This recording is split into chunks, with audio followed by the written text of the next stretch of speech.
Hello, my name is Waylon Miller, 37 years old, a mechanic living on the outskirts of a small town called Crestwood, where dusty roads and weathered wooden houses nestle against endless fields of corn. If my life were a painting, honestly, it would be filled with nothing but shades of black and grayish brown. Yet amidst that canvas, there's a vibrant patch of light, radiant and unquenchable. That's Monica, my 11-year-old daughter, with sparkling eyes and a smile that could melt even the coldest winter days. 5 years ago, when Monica was just 6, my wife, Clara, passed away forever after a brutal illness. That wretched cancer didn't just take the woman I loved, it left an unfillable void in both my heart and Monica's. Since then, it's been just the two of us, quietly clinging to each other in our tiny house, where the smell of motor oil and the crackle of an old radio blend with Monica's clear, bright laughter. I worked tirelessly at Hank's auto shop, from early morning until late at night, to scrape together enough money to cover the piling bills, my parents' medical expenses in the next town over, and the little things, like a new pair of shoes for Monica when her old ones are torn to shreds. Monica, oh, that girl is my entire world. She has a fierce passion for ballet, something truly peculiar for a kid growing up among dusty roads and neighbors who only care about football or car races. Clara was once a ballet dancer, not professionally, but she passed her love for those graceful movements on to Monica. Every evening, Monica pulls out her mother's old ballet outfit, a faded pink leotard torn at the edges and a pair of pointe shoes so worn they nearly expose her toes. She stands in front of the cracked mirror in our living room, spinning and rising on her toes, teaching herself through blurry YouTube videos on my old phone. Watching Monica, I feel both proud and heartbroken. Proud because she's so talented, heartbroken because I can't give her a new pair of shoes, a proper dance class, or anything worthy of her burning passion. Crestwood isn't an easy place to live, especially for a single dad like me.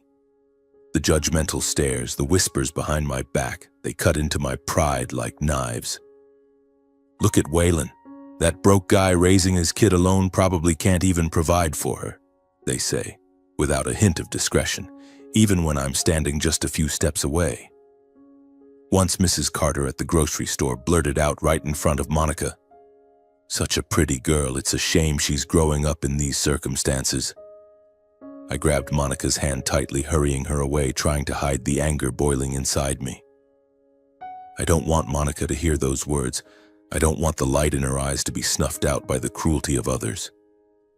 Every day I wake up at 5 in the morning, brew bitter black coffee, work on cars until my hands and feet ache, then come home to see Monica practicing her dance moves under the dim yellow light.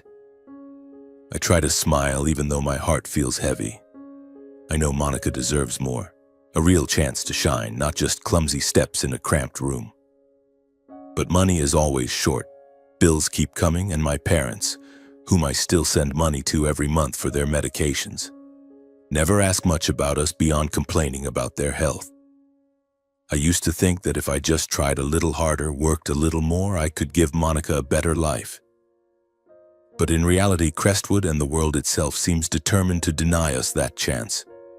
One evening, as I sat at the kitchen table going over the electric bill, Monica ran up and hugged me from behind. "Dad, I want to join the Youth America Grand Prix," she said, her voice brimming with excitement. I looked up into her shining eyes and my heart tightened. The Youth America Grand Prix, a prestigious ballet competition for young talents, where wealthy girls with sparkling pointe shoes and renowned teachers compete. How could Monica possibly compete? How could I, a mechanic with just a few bucks in my pocket, get her there?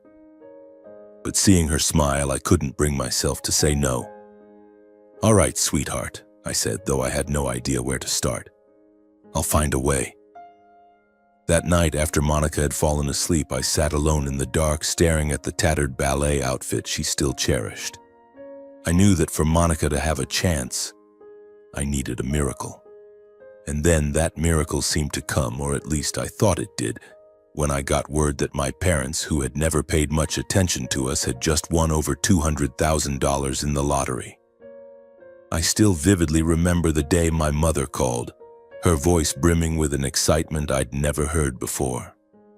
"Waylon, bring Monica to our place for dinner this weekend," she said without a trace of the usual brief calls where she'd only complain about her ailments or ask perfunctory questions. I was a bit surprised, but a spark of hope flickered in my chest. Maybe my parents, despite never being close, wanted to mend things. Monica was thrilled when she heard the news, her brown eyes sparkling. "Dad, can I wear the green dress Mom gave me for my birthday?" she asked, her voice clear and bright. I nodded, smiling, though I didn't dare hope too much. I just thought a family dinner might make Monica happy, and for me that was enough. That weekend, Monica and I took a bus, rattling along for over 2 hours to reach the nearby town where my parents lived in the same old wooden house I grew up in. When we walked in, I could hardly believe my eyes. The house was decorated with shimmering ribbons, the dining table covered with a pristine white tablecloth, laden with dishes I'd never seen in that house before. Fragrant roasted beef, creamy mashed potatoes with buttery gravy, freshly baked bread, and even a tray of glistening vanilla frosted pastries. Neighbors crowded the room, laughing and chatting boisterously, raising glasses and toasts as if it were a Christmas party. Monica, in her slightly too small green dress, held my hand, her eyes wide as she took it all in. "Dad, Grandma and Grandpa's house is so pretty," she whispered, and I just ruffled her hair, trying to hide the sense of alienation I felt in this unfamiliar scene. In the middle of the party, my father stood up, clinking his wine glass, something I'd never seen him drink. "Everyone, we have great news," he announced, his voice booming.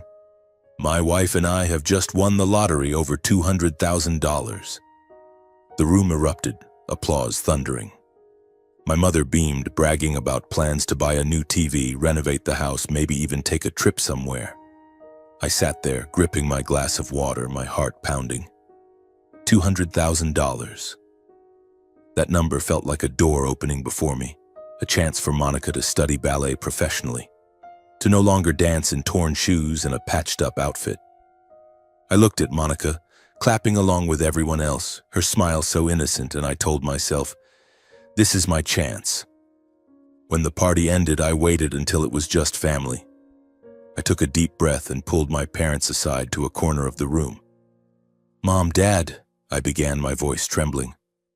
"I know this money means a lot to you, but I have to ask, could you lend me a small amount for Monica's ballet lessons? I'll pay it back, I swear." I told them about Monica's talent, her dream of competing in the Youth America Grand Prix, how she taught herself through videos in our cramped room. But my mother cut me off, her eyes cold. "Waylon, don't be delusional. This money is for us, not for some silly ballet nonsense." My father nodded, adding, "The girl will grow up and forget about that stuff. Focus on living practically. Ballet is for rich folks, not our family." I stood there, my face burning, but I held back because Monica was playing outside, oblivious to it all. On the bus ride home, Monica fell asleep on my shoulder, her green dress crumpled. I stared out the window, the blurred streetlights passing by, a wave of disappointment crashing over me. I had hoped, even just a little, that my parents would see the light in Monica the way I did. But they didn't, and that hurt more than the whispers of the neighbors in Crestwood. I stroked Monica's hair, vowing to myself that I wouldn't give up. I'd do anything to get her on that stage, even in a tattered outfit and worn-out shoes. I opened my battered wallet, which had been with me for over a decade, holding just a few crumpled dollar bills. This month's paycheck had already gone to the electric bill and my parents' medications. I thought of Monica's torn ballet outfit, with the clumsy patches I'd tried to sew with my rough mechanic's hands. "I'll make it work," I told myself, though I had no idea where to start. The next day, I mustered all my courage and went to see Hank, my boss at the auto shop. "Hank, could I get an advance on a few months' pay?" I asked, my voice hesitant. He looked at me, his old eyes full of sympathy but also helplessness. "Waylon, you know how things are at the shop. I'd love to help, but..." He trailed off, and I understood. I nodded, thanked him, and turned away, feeling like the whole world was turning its back on me. But Monica didn't give up, and neither could I. I started taking night shifts, fixing cars for some shady racers on the outskirts, unstable work that paid cash up front. Every dollar I earned, I saved, determined to get Monica to the competition. Monica, meanwhile, remained as radiant as the morning sun. She spent hours each day practicing, choreographing a dance based on memories of her mother. "Dad, I want this dance to be about Mom, about how she always smiled no matter how tough life was," Monica said, her voice clear but full of determination. I looked at her, my heart swelling with pride and aching with sorrow. I took a needle and thread, sat under the dim yellow light, and patched up Monica's ballet outfit. My clumsy stitches pricked my hands, blood seeping out, but I didn't stop. I wanted her to step onto that stage with pride, even if her outfit couldn't compare to the sparkling leotards of the wealthy girls. As the registration date for the Youth America Grand Prix approached, I finally scraped together enough money for the entry fee and bus tickets to the city. I didn't tell Monica about the sleepless nights, the new calluses on my hands, or the conversation with her grandparents. I just hugged her and said, "You'll do great, Monica. I believe in you." But inside, I was terrified. Could a girl with torn shoes and a patched outfit stand tall under the world's gaze? Could I, a single dad, give her enough strength to face what lay ahead? I didn't know, but one thing was certain. I wouldn't let Monica fight alone. The day Monica stepped onto the stage at the Youth America Grand Prix, it felt like the weight of the entire world was pressing down on my shoulders. We had arrived in the city on an overnight bus, Monica clutching her old canvas bag that held her patched-up ballet outfit and point shoes so worn they nearly exposed her toes. She sat beside me, her eyes shining brightly, quietly rehearsing the steps of her self-choreographed dance, completely unaware of the judgmental stares waiting to scrutinize her. I, on the other hand, knew exactly what we were walking into. A world that didn't belong to us, a world of sparkling leotards, pristine satin shoes, and girls trained by renowned dance instructors. But when Monica squeezed my hand and said, "Dad, I'm not scared," I could only nod, though my heart was pounding as if it might burst. The lobby of the Lincoln Center in New York was packed with people. Parents in tailored suits and elegant dresses glided by, holding Starbucks cups, chatting about prestigious dance schools like Juilliard or the School of American Ballet. Monica, in her worn-out jacket and tattered sneakers, looked out of place, like a sparrow among swans. I led her to the dressing room where other competitors were primping in front of mirrors. Their ballet costumes glittered under the lights, adorned with rhinestones and sequins, while Monica's outfit, the faded pink leotard that once belonged to her mother, looked like something from a thrift store.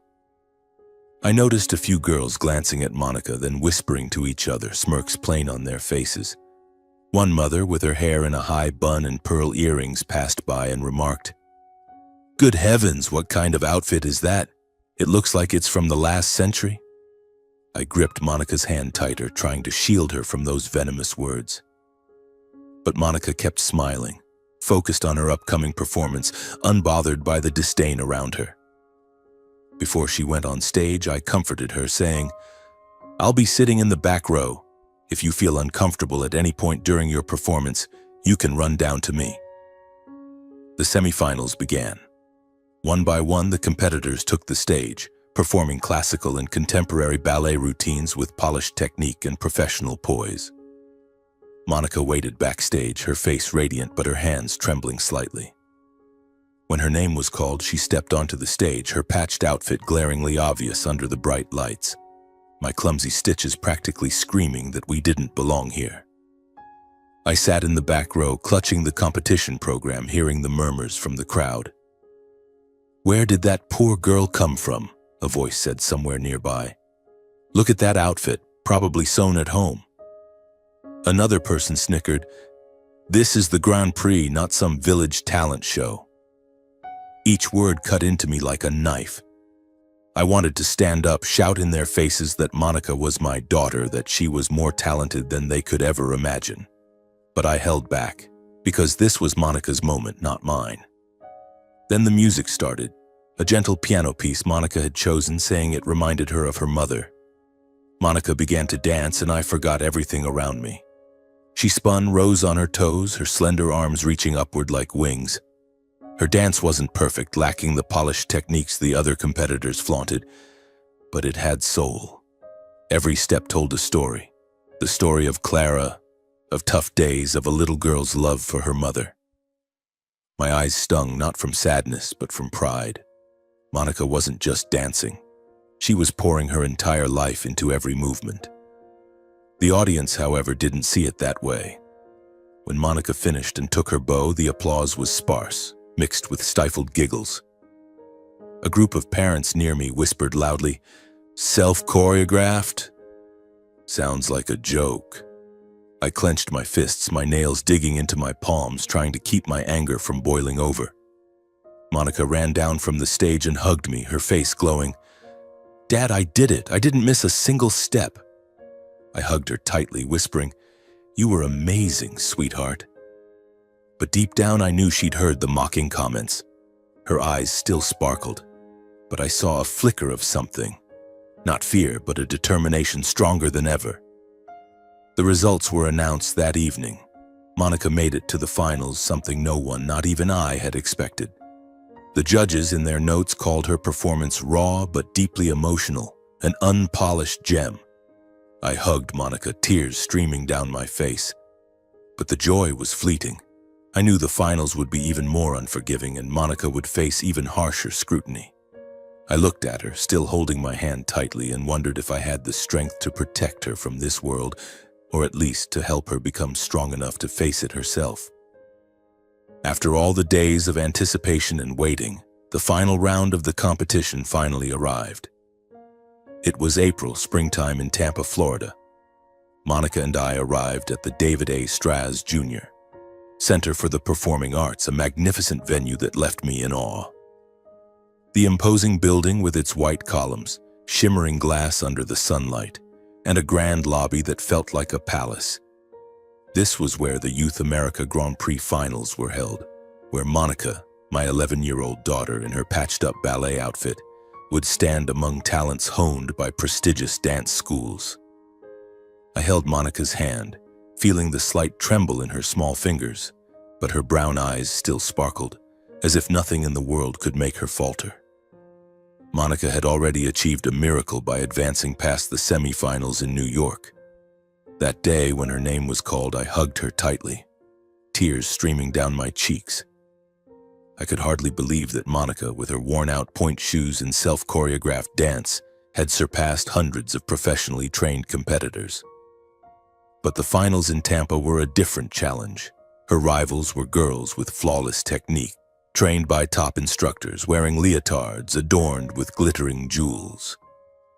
In the dressing room, I watched Monica tie her black hair back with an old elastic band, her mother's faded pink leotard still showing my clumsy stitches. I wanted to say something to encourage her, but my throat tightened. "Dad, I'm going to dance my heart out," Monica said, her smile radiant like spring sunshine. I could only nod, hugging her, trying to hide the anxiety gnawing at me. The stage at the Straz Center was breathtaking, with dazzling lights and rows of audience seats stretching endlessly. I sat in a distant row, clutching the competition program, hearing the familiar murmurs from the crowd. "That girl's wearing that ragged outfit again," a voice remarked somewhere nearby. "It's like she's trying to draw attention," another whispered. I bit my lip, trying to ignore them, but each word stabbed at my heart. Monica stepped onto the stage, small but defiant, her worn point shoes creaking on the wooden floor. The music began, the gentle piano piece she had chosen, saying it reminded her of her mother. Monica started to dance, and I forgot everything around me. Monica's dance was a story. Every step, every reach of her arms, every spin was a piece of memory about Clara. About the tough days in Crestwood, about a little girl's love for her mother. She didn't have the flawless technique or the polished moves of the other competitors, but she had soul. I saw the audience fall silent, a few people leaning forward, wiping their eyes. Monica finished her dance with a pause. Her arms spread wide as if embracing the entire world, and I leapt to my feet, clapping until my palms stung. But the audience's applause was sparse, mixed with cold stares and murmurs. It had emotion, but the technique... Oh my. A mother near me shook her head. I wanted to scream, to tell them that Monica had taught herself, that she had overcome the world to stand here. But I just sat down, holding my head, trying to hold back tears. The results were announced that evening. Monica didn't win. The first prize went to a 13-year-old girl from a prestigious dance school in Boston, whose performance was choreographed by an instructor who had worked with the American Ballet Theater. Monica stood quietly beside me, still holding my hand. Her smile faded but not gone. "Dad, I danced for Mom," she said, her voice soft but steady. I hugged her, tears rolling down my cheeks. "You were the best, sweetheart," I whispered, though my heart ached like it was being torn apart. I knew she deserved more, but this world didn't judge talent by heart.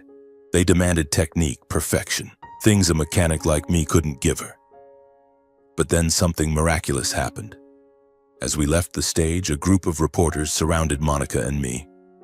A woman with a sparkling microphone asked, "Monica, can you tell us about your dance? And this outfit, what does it mean to you?" With the innocence of an 11-year-old, Monica shared about her mother, how she taught herself ballet through YouTube videos, and the outfit her dad had patched up from her mom's old leotard. I stood beside her, trying to keep my voice steady as I spoke about the grueling months, Monica's dream, and the judgmental stares in Crestwood. I hadn't expected our story to touch so many hearts. The next morning, as early sunlight filtered through the thin curtains of the cheap hotel room we'd rented in Tampa, my phone buzzed incessantly as if it might leap off the table. I glared at it, thinking it was probably just messages from Hank asking if I could cover a night shift. But when I opened the screen, I saw dozens of notifications from unfamiliar names, emails, and texts from unknown numbers. One headline caught my eye from a news app.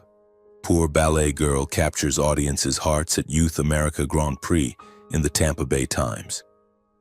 I clicked, and there was Monica's picture, standing on the Straz Center stage in her faded pink leotard, arms spread wide, eyes blazing. My throat tightened as I read. The article detailed Monica's journey, how she taught herself ballet through YouTube, the patched outfit from her mother and me, a mechanic who did everything to get her on that stage. I called Monica, who was sitting on the bed watching her performance video on my old phone. "Sweetheart, come look at this," I said, my voice trembling. Monica hopped off, running to me, her black hair a messy tangle.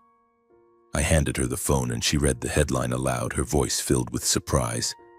"Poor ballet girl. Dad, they wrote about me." She kept reading, her brown eyes wide, then suddenly hugged me tightly. "Dad, they say you're a hero. They say I made people cry." Monica laughed, but I saw her eyes glisten, not from sadness, but from something bigger, as if she'd just realized she wasn't invisible to the world. I opened the X app on my phone and my heart nearly stopped. Thousands of posts mentioned Monica with the hashtag # Tampa Ballet Girl spreading like wildfire. One user wrote, "This girl is proof that talent doesn't need money." Another shared, "Her dad is the real hero, doing everything for his daughter's dream." There were even short videos from the Straz Center audience capturing Monica's dance, with comments like, "I cried watching her perform." My eyes stung as I read, not because of the praise, but because for the first time I felt the world was seeing Monica the way she deserved, with admiration, not judgment. Then a call came from an unknown number. A gentle voice introduced herself as a representative of a Tampa charity, saying they'd read our story and wanted to sponsor Monica. "We want to help her train professionally," the woman said. I sank into a chair, my hands shaking so much I nearly dropped the phone. "Thank you," I mumbled, at a loss for words, but that wasn't all. A few days later, an online crowdfunding campaign called Monica's Dream Fund was launched. I couldn't believe my eyes as the donations grew. $10,000, then $50,000, then $200,000. Within 3 weeks, it reached $950,000. I checked my bank account, watching the balance soar like a dream. Sitting in our small Crestwood house, staring at the numbers on the screen, I cried for the first time in years. Not from pain, but from a relief that felt like a mountain had been lifted from my shoulders. I called Monica from the living room where she was practicing under the dim yellow light, her worn point shoes still creaking. "Sweetheart, come here," I said, trying to keep my voice steady. Monica ran over, sweat beading on her forehead. I showed her the bank account, explaining that the world had come together to help her. Monica stared at the screen, then at me, her mouth open, speechless. "Dad, is this real? Will I really get to study ballet?" she asked, her voice breaking. I nodded, hugging her tightly, feeling the warmth of her small body. "See, Monica," I whispered, "the whole world is behind you. You've done something incredible." Monica hugged me back, her tears soaking my shirt, but she was smiling, a smile as bright as Tampa's sunshine, as if all our struggles had melted away. That evening, Monica and I sat on the sofa, eating pizza from a nearby shop, a luxury for us. Monica talked about the New York dance school she dreamed of, new ballet shoes and learning moves she'd only dared watch on videos. I listened, feeling my heart lighter than ever. The nearly $1 million wasn't just enough to pay bills, buy new shoes, or fix our rickety house. It was a ticket to a new world for Monica, where she could train properly, where her talent could be polished. I looked at Monica, still holding my hand, and knew that though she hadn't won at the Straz Center, she had conquered something greater.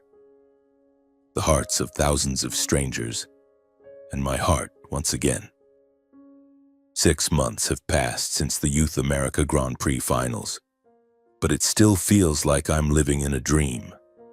Our small house in Crestwood is no longer just a place of dim yellow light and piling bills. The nearly $1 million from the crowdfunding campaign has changed everything. I paid off our debts, bought a used car, fixed the leaky roof, and got Monica a brand new pair of ballet shoes, satin white ones that she clutched tightly, her eyes sparkling as if she could see her entire future in them. Most importantly, Monica is now a student at a prestigious dance school in New York, training with teachers who have performed on Broadway stages. Every few days, I drive over 2 hours from Crestwood to pick her up from dance school. Watching Monica spin in the studio with increasingly polished movements, I feel an overwhelming sense of pride and joy. She still smiles, still carries that innocent spirit, but now there's a newfound confidence I'd never seen before. But not everything is rosy. One afternoon, as I sat in the kitchen reviewing the final bills before transferring more money to Monica's dance school, the doorbell rang. I opened the door to find my parents standing there, the two people I'd almost forgotten after they refused to help Monica during that lavish party at their house. My mother, her hair grayer than before, wore a worn-out sweater, no longer exuding the glamour of their lottery-winning days. My father stood behind her, silent, his shoulders hunched as if carrying the weight of a century's exhaustion. "Waylon," my mother said hesitantly, "can we talk for a bit?" I invited them in, but my heart felt cold. I still remembered that day vividly, when they bragged about their $200,000 lottery win, mocked Monica's ballet dreams, and told me to live practically. They sat on the sofa, and my mother began to explain. The lottery money was gone. They'd bought a new TV, renovated the house, traveled a few places, and spent as if the money would never run out. Now they were back to being broke, drowning in debt, and they had come to ask for my help. "Waylon, you have money now, don't you?" my mother said, her eyes avoiding mine. "Just a small amount to help us through this rough patch." I looked at them, feeling as if a boulder was pressing on my chest. I remembered the sleepless nights fixing cars, the times I stitched Monica's ballet outfit with bloodied hands, the neighbors' mocking words, and how my parents turned their backs when I needed them most. "Mom, Dad," I said, my voice calm but firm. "I asked you to help Monica, just a small amount so she could have a chance. You refused. Now I have to focus on Monica, on her dreams." My mother burst into tears. My father bowed his head, but I didn't waver. I wasn't being selfish, but I'd learned that gratitude and support must go both ways. They left as quietly as they came, and I closed the door feeling both heartbroken and relieved. Monica, meanwhile, was transforming every day. At her dance school, she learned techniques she'd only dreamed of through YouTube videos.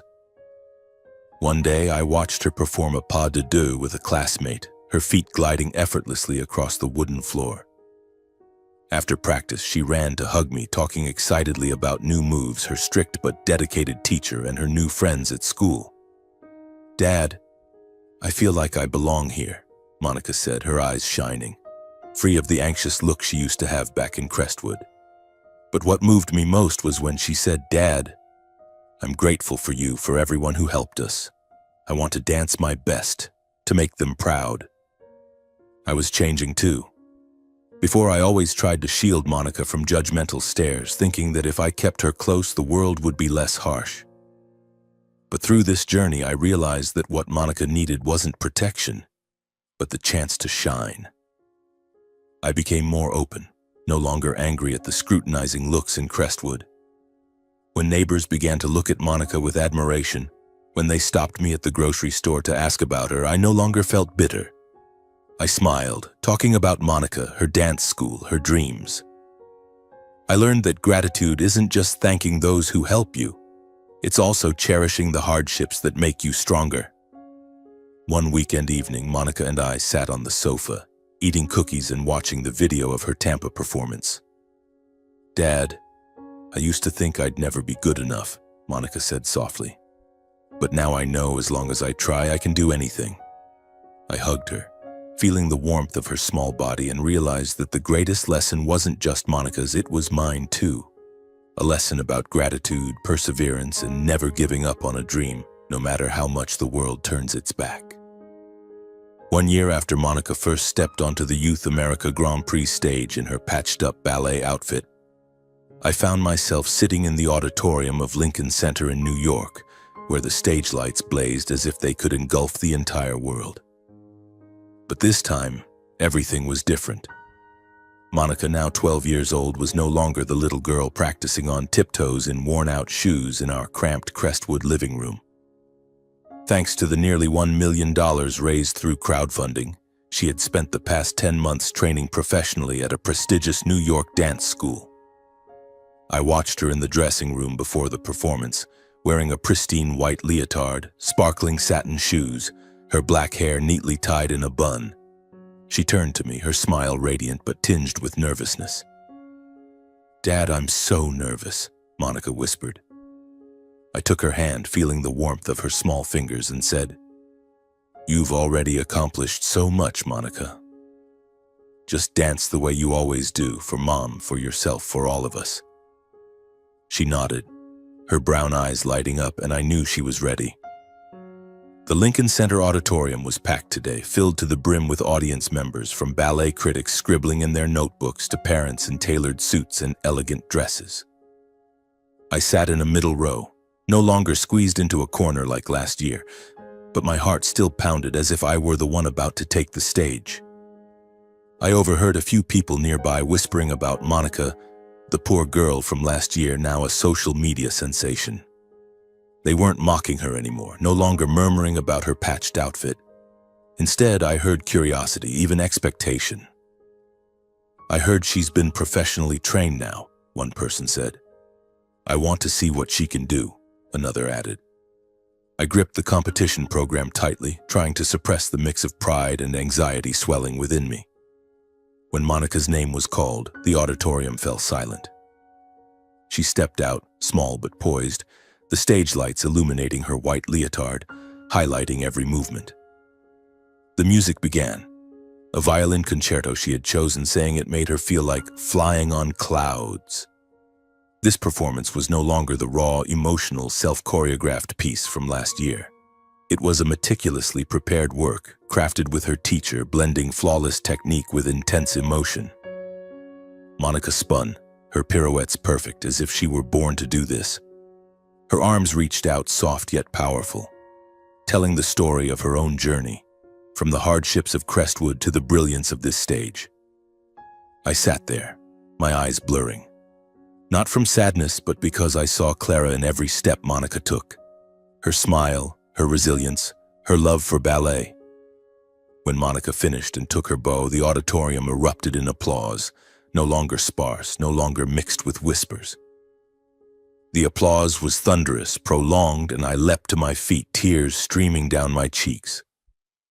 Monica looked toward me, her smile as bright as the sun, and I knew she had achieved something the world could never have anticipated. The results were announced at the end of the evening. When the judge called out Monica Harper for first place, I could hardly believe my ears. Monica ran to me sobbing, and I hugged her tightly, whispering, "You did it, sweetheart. I'm so proud of you." The auditorium still echoed with applause, and for the first time I felt this world truly belonged to Monica. The prize wasn't just a gleaming trophy. Monica received a full scholarship to the School of American Ballet, one of the most prestigious dance schools in the world. It was a ticket to pursue her dream of becoming a professional ballerina, a dream that, a year ago, I thought was nothing but a fantasy. When we returned to Crestwood, the town seemed to come alive. Neighbors who once whispered behind our backs now greeted me with warm smiles, asking about Monica, even bringing cookies to our house to celebrate. Mrs. Carter from the grocery store pulled me aside and said, "Waylon, that girl is Crestwood's pride." I smiled, no longer bitter, only grateful. Grateful for the community, for the strangers who believed in Monica, and for Monica herself, who taught me that talent and perseverance can overcome any barrier. Monica has now begun a new chapter in New York, living in the dance school's dormitory, but every weekend she calls home, telling me about new lessons, new friends, and even moments of homesickness. I drive to visit whenever I can, bringing the cookies she loves, sitting in the studio to watch her dance. Every step she takes is a testament to the journey we've been through, from the tough days, the judgmental stares, to the brilliance of the Lincoln Center stage. I know Monica's path ahead will still hold challenges, but I also know she's strong enough to face them all. As for me, I'll always be here, the most steadfast father I can be, so Monica can soar high and far, like the wings she's found on that stage.